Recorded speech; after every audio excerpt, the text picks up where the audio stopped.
Former Manchester United boss Erik ten Hag has been sacked by Bayer Leverkusen in Germany. What do you know about that? Played 2, drawn 1, lost 1, but he's out of it and he's gone. But we kick things off with the news that Ten Hag sacked.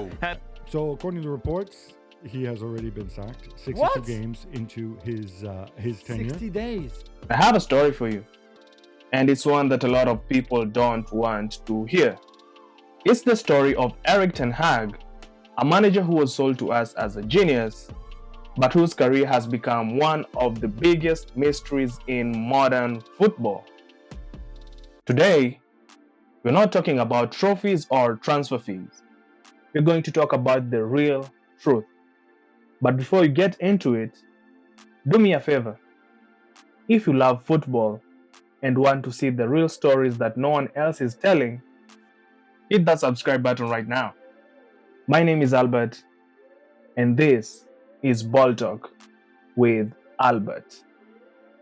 We all saw the headlines, but the trouble started long before he even stepped on the pitch for a real game. In his very first preseason friendly, he lost 5-1 to an under-20 side. I mean, let that sink in. A fully professional top-tier club managed by the guy who was supposed to be a tactical genius got completely outplayed by a bunch of teenagers. While a lot of people dismissed it as just a friendly, it was the first sign that maybe, just maybe, this whole thing was a bad idea. To truly understand this level of failure, you have to take a look at the full picture. This is not just a new problem, because there has been a pattern. This is the same manager who was in charge of Manchester United and in the 23-24 season led them to their worst ever Premier League finish in the club's history, 8th place. That was a new rock bottom. But the club's post-Ferguson era has been such a spectacular mess that they somehow managed to get even worse the very next season, finishing a humiliating 15th place under Ruben Amorim. So while Ten Hag wasn't there for the absolute lowest point, he was the guy who broke the club's historic low and set the team on a path toward total, undeniable disarray. He was the one who hit the button that started the free fall. Now, let's talk about the big puzzle, the money. In just 2 short years at United, Ten Hag was given an incredible amount of control, spending what can only be described as an unlimited budget. He spent an eye-watering 858 million euros on players. Just think about that for a second. He was basically given a blank check to build his perfect team. And the spending spree wasn't just on cheap players. He spent a massive 100 million euros on Anthony, who was his former player at Ajax, and another 85 million euros on Rasmus Højlund. These were not just big transfers.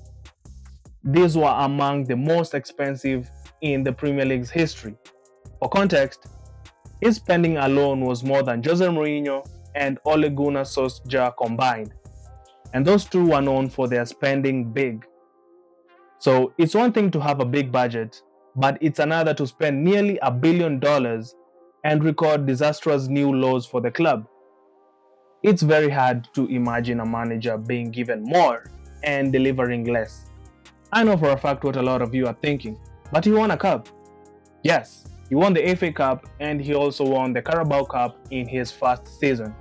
And for some, that's enough. It's the old argument that winning a trophy, any trophy, justifies everything. But here's the problem with that. It's like celebrating a single A on a report card full of Fs. The reality is, the team's overall performance was awful. While they were celebrating that FA Cup win, they were also stumbling to a bottom half league finish and getting knocked out of Europe in the group stage. Ten Hag's success was a magnificent smokescreen. He was the master at convincing everyone that things were getting better, even as the team was visibly falling apart. When you make this, sorry to say this, but then you don't have any knowledge about football and about managing a football team. It was a classic magician's trick. look over here at the shiny trophy and ignore the fact that the entire foundation of the club is crumbling behind the curtain. So, how did this guy convince the world that he was a tactical genius in the first place? Well, the myth-making all goes back to his time at Ajax. People point to that fantastic Champions League run and say, see, he's a brilliant manager. But if you look closer, the truth is far less impressive. He wasn't a master architect building a team from scratch.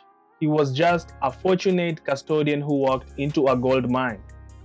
The team was already stacked with generational talent. Players like Frankie de Jong and Matthijs de Ligt weren't his projects. They were already budding superstars who had been nurtured in the club's world-famous academy. Ten Hag inherited a squad that also included the likes of Hakim Ziyech and Donny van de Beek, all of whom were destined for top clubs at the time.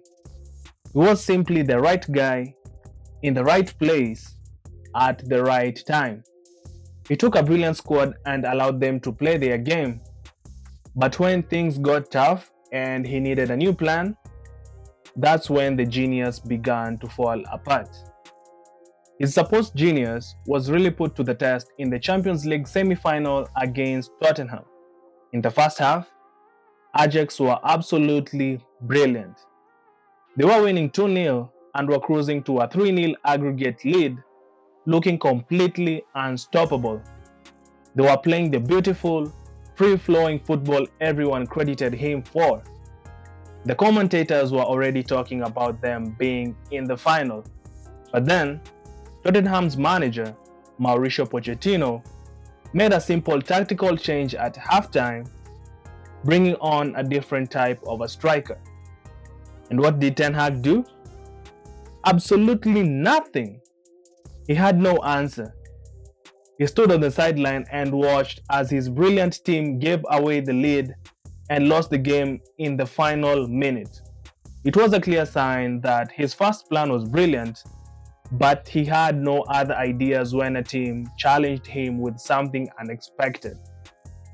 He could not adapt. He could not change gears, and it cost him a spot in the final. That match wasn't just a bad day. It was an early sign that the tactical genius was a one-trick pony. The Leverkusen firing wasn't a random event. It was just the final chapter in a much bigger, more absurd story. It's the story of a manager who was massively overhyped, given a fortune in transfer money, and still managed to fail in a spectacular way. Despite all of this, don't feel too bad for him. With a multi-million euro severance package and the golden handshake from his last job at Man United, he's probably already somewhere on a beach laughing all the way to the bank. The man failed upwards in a way most of us can only dream of. So, now that you've heard the full story and seen the facts, what do you think? Was Erik ten Hag just unlucky? A victim of impossible circumstances? Or was he truly a one-trick pony whose luck finally ran out? Drop your opinion in the comment section below and let me know. If you found this video fun and engaging, be sure to hit that like button, subscribe to the channel, and turn on the notifications so you don't miss our next video. Thanks for watching and have a great day. Cheers!